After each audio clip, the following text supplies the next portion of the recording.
Merci. Matondo. Seigneur Dieu de gloire. Ce matin, ce n'est pas vers moi que ce peuple est arrivé.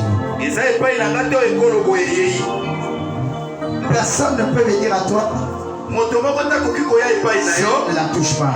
Toi qui as ramené tout un chacun, c'est dans ta présence. C'est pour te dire que tu as quelque chose à faire. Ce peuple qui a répondu à ton invitation, selon laquelle vous tous qui êtes fatigués, chargés, venez à moi, je vous donnerai du repos. Tu ne donneras pas du repos. Tu donnes du repos. Parce que c'est maintenant que ce peuple est devant toi. Et que ta parole s'accomplisse. Moi qui suis devant ce peuple, que je sois le canal par lequel tu vas parler à ton peuple. Et que je m'abaisse. Et que tu t'élèves maintenant. Et que le Saint-Esprit de Dieu, l'Esprit sublime, l'Esprit du Dieu vivant, prenne possession et règne maintenant. Et que tout esprit qui ne confesse pas la Seigneurie de Jésus soit précipité de la vie des ténèbres sans retour. Au nom puissant de Jésus. Et que maintenant, le seul nom que nous allons proclamer, le seul nom que nous allons exalter, le seul nom qui sera prononcé sur nos lèvres, le seul nom que nous élevons ce matin, c'est le nom de Jésus-Christ. Prends place maintenant. Merci Seigneur.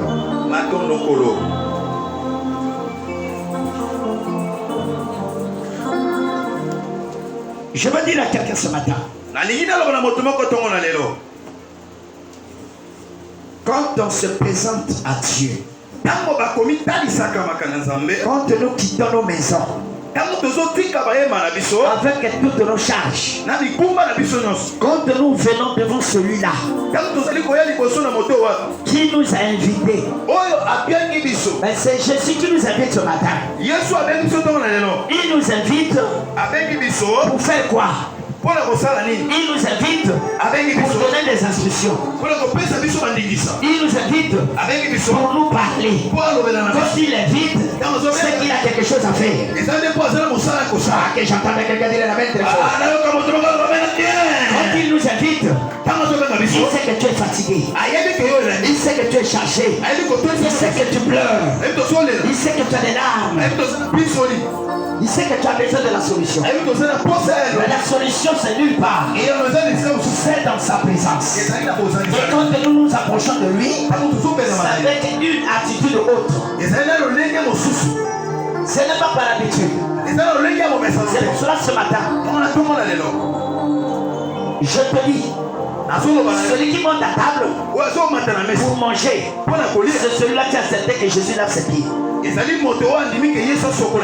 que tu as accepté que Jésus lave tes pieds ce matin?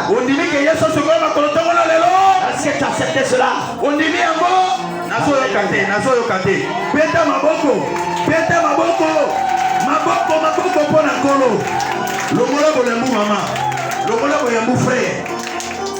Je te dis ce matin, Dieu te réserve toujours le meilleur. Quand tu es du côté de la vérité,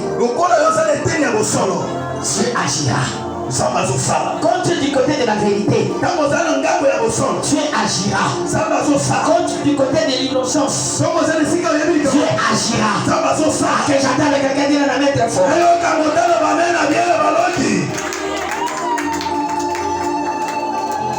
Je vais te dire encore ce matin. Dieu te réserve.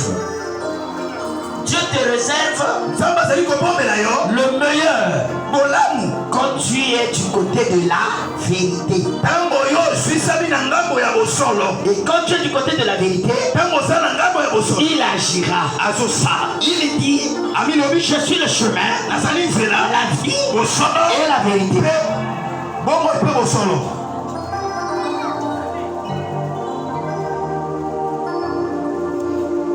Si le Fils vous affranchit, vous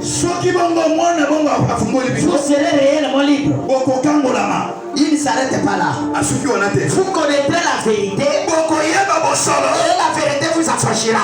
S'il y a la vérité en toi, c'est pour cela que vous allez comprendre dans la Bible pourquoi Jésus était du côté des disciples.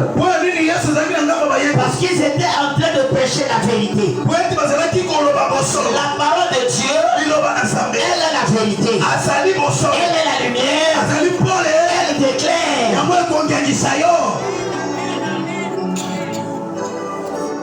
Dans ta vie, désire écouter la parole de Dieu. Quand tu écoutes la parole de Dieu, ce n'est pas une parole comme toutes les paroles. Quand tu écoutes la parole de Dieu, c'est Jésus-Christ que tu écoutes. Parce qu'il est la parole. Je veux dire à quelqu'un ce matin, bien-aimé dans le Seigneur, certainement tu te poses des questions. Ça fait longtemps que je prie. Ma situation demeure telle. Il n'y a pas de changement. Je veux te dire, change ta position. Dieu changera ta situation. Cela est possible comment? Quand tu pries Dieu, est-ce qu'on doit y a un cœur d'incrédulité? Quand il y a l'incrédulité, tu prononces une prière. C'est là le nom absolu. Tu perds ton temps. Tu dois avoir prié. Tu as perdu ton temps. L'incrédulité est un obstacle à l'exaucement de ta prière. Le cœur d'incrédulité, c'est comme le cœur de Pierre. C'est difficile de percer. C'est difficile de persévérer.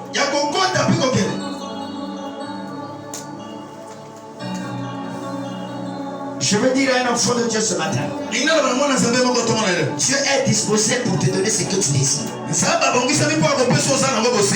Tout ce que tu cherches, c'est entre les mains du Seigneur Jésus-Christ. Ah, que j'entende quelqu'un dire l'amen est très fort.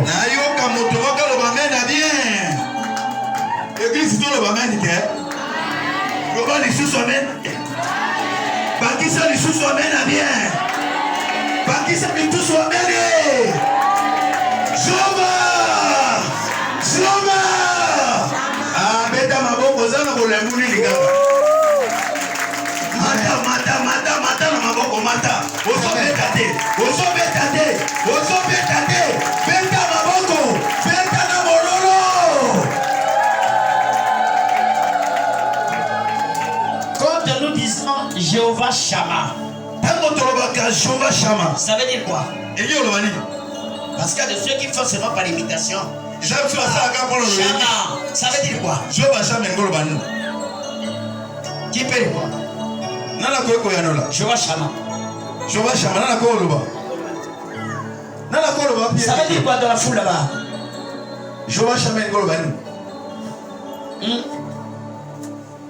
Jéhovah Shammah. Quand tu sens quelque chose monter en toi, sors cela de ta bouche.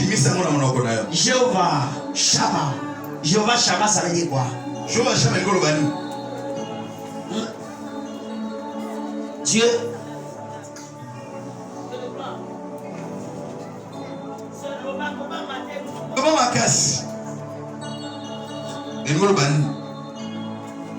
Ah, c'est la vérité que le Bingawa. Je dis quand ça monte au cœur. Jéhovah Shammah. Et le Golobani.